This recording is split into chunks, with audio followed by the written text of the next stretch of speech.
Menanggapi banyak BUMN besar yang menanggung hutang dan rugi yang fantastis, kemudian publik mempertanyakan langkah Kementerian BUMN menempatkan para relawan, buzzer, influencer, pendukung Jokowi yang tidak punya pengalaman untuk menjadi komisaris-komisaris di berbagai BUMN tersebut. Namun nampaknya Kementerian BUMN punya langkah out of the box, yaitu memberikan program pelatihan dan pendidikan untuk para komisaris yang tidak berpengalaman. Pertanyaannya, apakah Kementerian BUMN sedang merekrut komisaris BUMN atau sedang merekrut tenaga magang?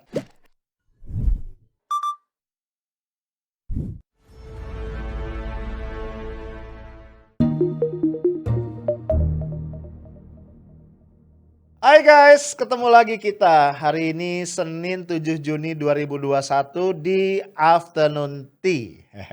Ya, ya sih Senin, tapi nggak usah lagi ya lu omongin jargon I hate Monday ya. Monday itu kan opportunity bro ya. Kalau nggak ada Monday, nggak ada Tuesday, nggak ada Wednesday, nggak ada Thursday, nggak ada Friday, nggak ada weekend. Jadi lihatlah Monday sebagai sebuah titik start ya.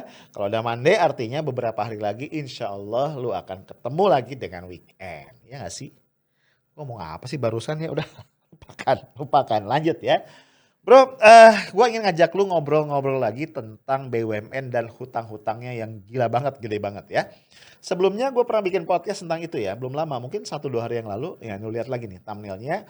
Waktu itu gue bilang, ini bukan gue sih yang bilang ya, gue ngutip kata Erick Thohir, Menteri BUMN, utangnya PLN itu mencapai 500 triliun.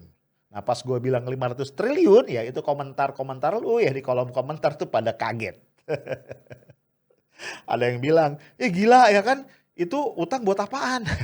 Kok bisa utangnya gede banget ya? Customer kan nggak pernah ngutang sama PLN ya, telat bayar dikit diputus gitu, macam-macam.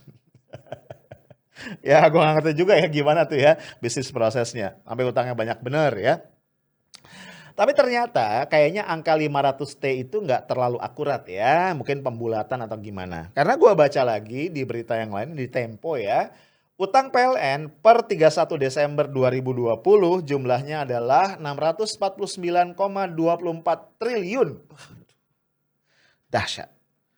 Tapi kayaknya ya nasib PLN masih jauh lebih baik nih. Kenapa? Karena bagaimanapun asetnya itu masih lebih besar dari hutangnya. Per Desember tadi aset PLN tercatat 938,9 triliun. Jadi kalau kita lihat ekuitasnya masih positif sekitar 300-an triliun. Betul nggak? Ya, ini beda banget nih sama nasib saudaranya sama BUMN yang kemarin juga gue omongin, yaitu Garuda Indonesia.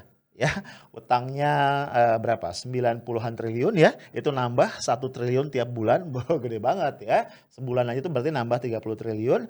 Sementara ekuitasnya sudah negatif 41 triliun. Ya. Nah, Bro, kemudian ya Direktur PLN mengatakan, Dirut PLN, bahwa dalam beberapa bulan terakhir di awal tahun 2021 ini terjadi perbaikan. Karena memang jumlah pelunasan ya pembayaran hutang yang dilakukan itu masih lebih besar ketimbang penarikan hutang baru. Dampaknya apa? Terjadi penurunan hutang sehingga sekarang ya per April 2021 ya, berarti setelah kuartal 1 ya, itu posisi hutang PLN berada di angka 448,6 triliun, berkurang sekitar 0,8%. Ya lumayan lah ya. Tapi masih gede banget ya. Nah bro, dengan kondisi seperti ini ya gue bayangin betul juga ya apa yang dikatakan oleh Riza Ramli dalam beberapa kesempatan, kayaknya nggak mungkin beban hutang dari BUMN yang jumbo ini itu diselesaikan dengan cara-cara yang ordinary, nggak mungkin ya. Kita perlu lompatan-lompatan, langkah-langkah yang out of the box supaya ini bisa diselesaikan. Kalau enggak, ya ini akan terus ya jadi utang terus berbunga dan akhirnya jadi gede banget.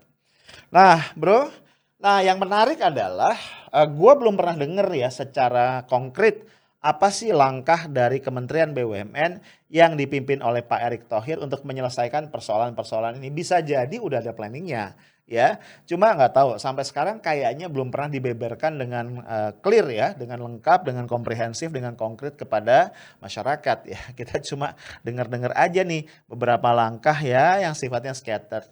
Dan beberapa ekonom meragukan ya langkah-langkah tadi bisa menyelesaikan persoalan hutang yang sudah luar biasa ini.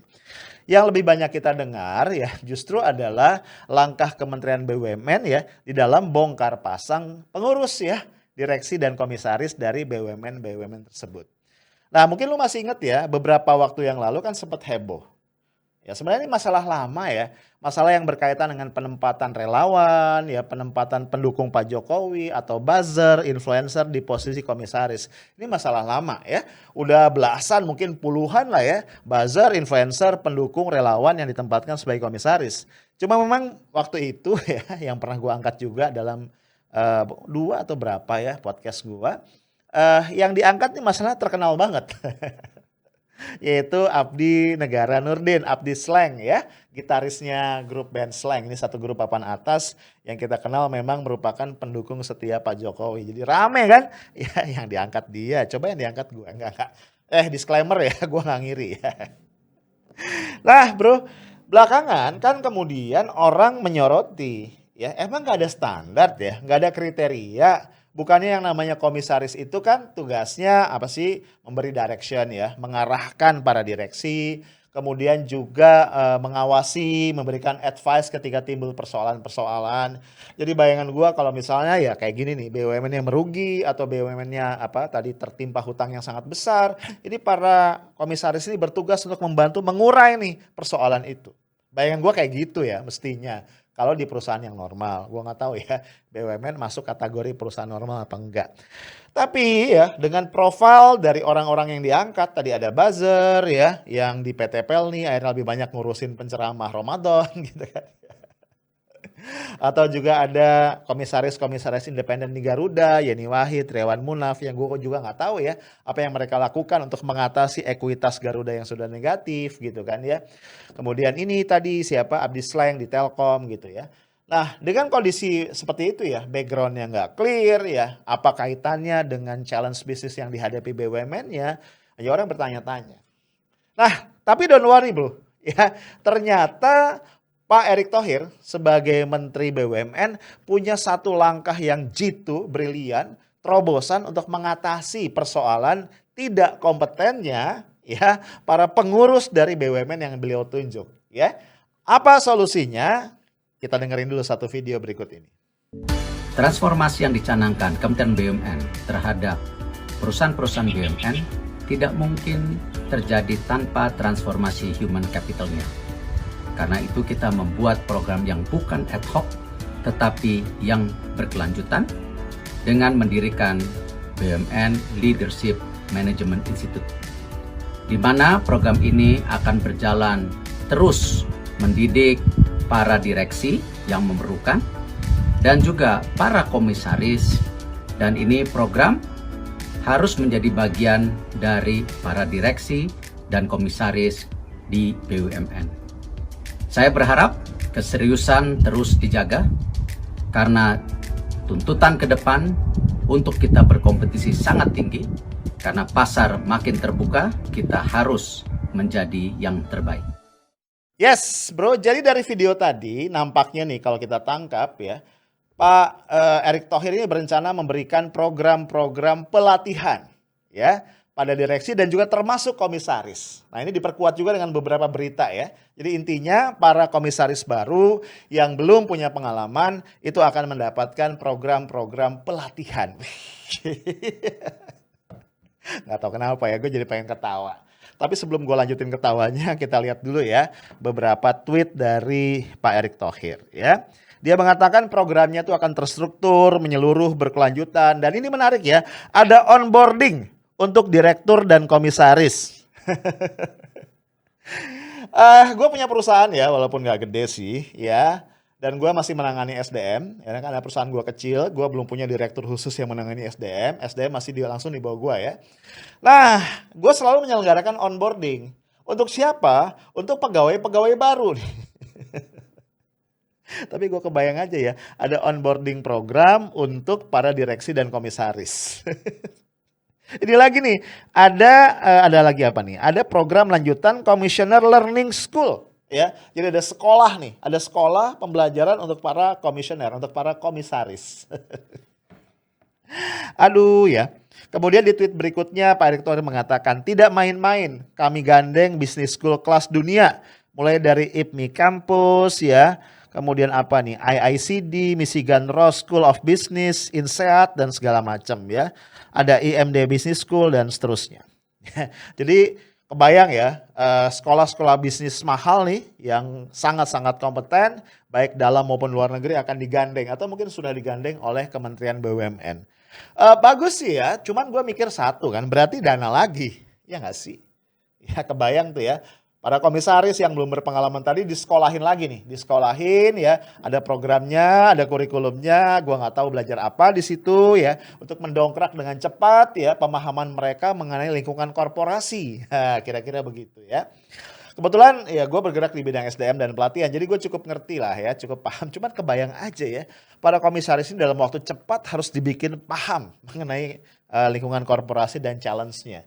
Apalagi kita sekarang berada di situasi the fourth industrial revolution kan, revolusi industri keempat ya. Ada lagi nih ya, Rabu ini kita akan mulai angkatan kedua onboarding untuk direksi dan angkatan pertama onboarding untuk komisaris.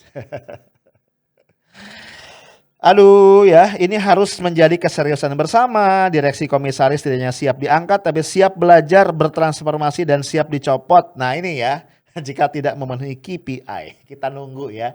Apakah para komisaris independen yang merupakan relawan Jokowi Maruf Amin juga akan dicopot ketika tidak mencapai KPI? Ya, bahkan pertanyaan gue juga adalah apakah mereka punya KPI?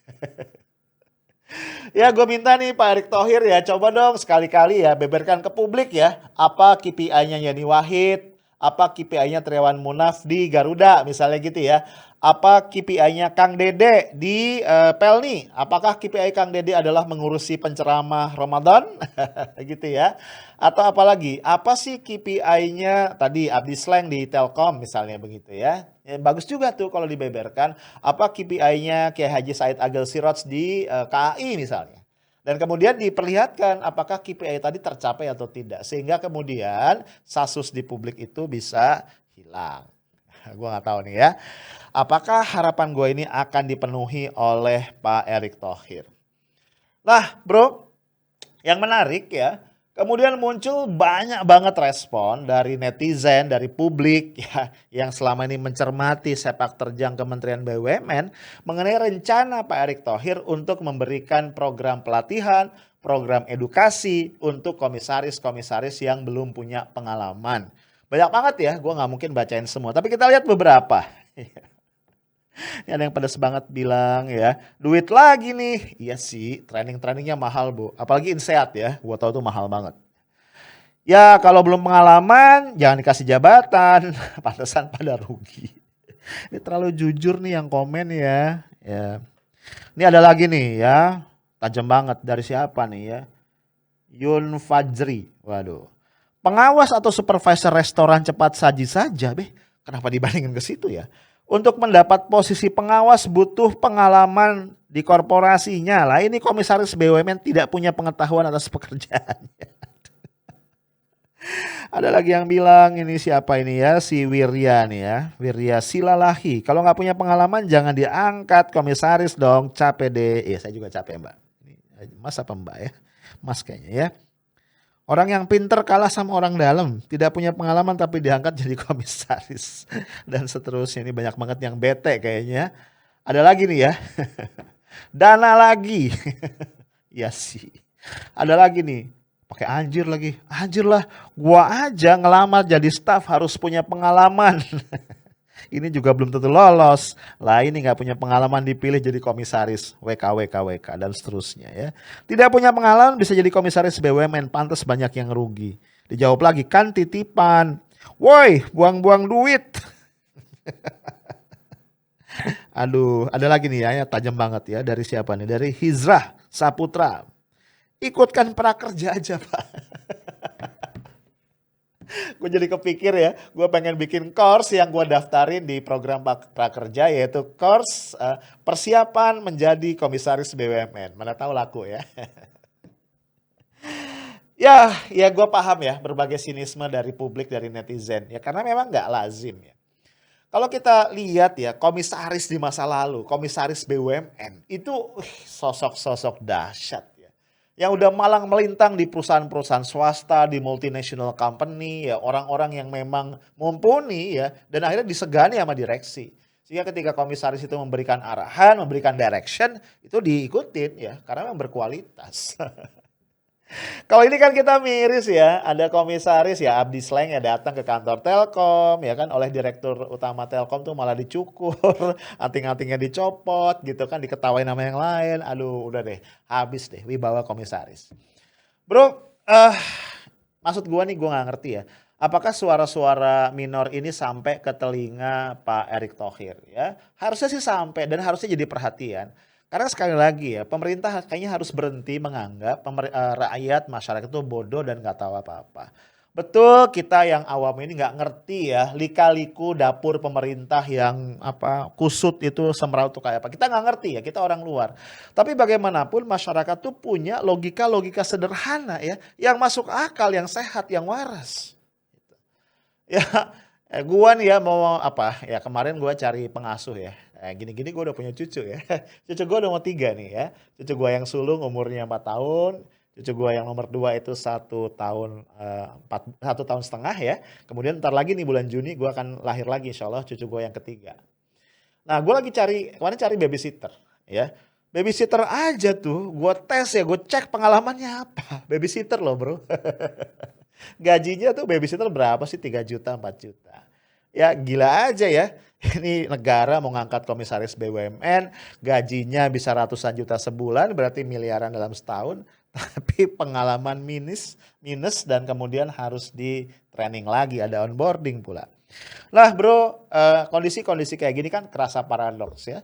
BUMN-nya masih rugi, kita butuh nakoda, kita butuh pengawas, kita butuh komisaris yang sebenarnya siap langsung lari ya. Untuk bisa mengejar ketertinggalan, membuat BUMN-nya berubah dari rugi jadi untung ya, dari beban menjadi pensuplai dana lah atau penggerak ekonomi negara, penggerak ekonomi nasional. Ini malah harus tersendat dulu nih ya, harus dilatih dulu, harus ini, harus itu. Padahal di luar sana ya, dari 280 juta penduduk Indonesia, warga negara Indonesia, gue yakin banget nih kalau mau fair, mau adil, mau terbuka, nggak bicara kubu-kubuan ya, nggak bicara kepentingan-kepentingan non bisnis, ya gue yakin banget ada banyak orang pinter, orang kompeten, orang yang punya pengalaman di luar sana untuk membantu pemerintah menyelesaikan persoalan-persoalan yang melilit BUMN. Again, kalau mau ya, tapi kalau sudah bicara kepentingan politik, titipan, balas jasa, segala macam, gelap.